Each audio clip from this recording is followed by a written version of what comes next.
আসসালামু আলাইকুম ওয়া রাহমাতুল্লাহি ওয়া বারাকাতুহু। মুহররম মাসে কি বিবাহ বৈধ?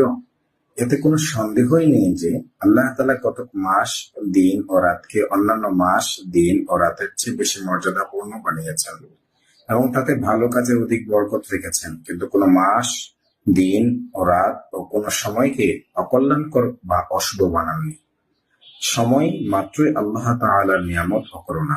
উত্তম ও সঠিক কাজের মাধ্যমে মানুষ যে কোনো সময়কে ফলপ্রসূ ও বরকতময় করতে সক্ষম। কোনো মাস, দিন বা রাতকে অশুভ মনে করা, বিশেষ কোনো সময়কে বিশেষ কাজের জন্য অশুভ বা অলক্ষণে মনে করা সবই জাহেলিয়াতের কুসংস্কার। যেমন ইসলাম পূর্ব যুগের কোনো কোনো লোকের এই ধারণা ছিল যে শাওয়াল মাসে বিবাহ-শাদী অনুষ্ঠান অশুভ ও অকল্যাণকর।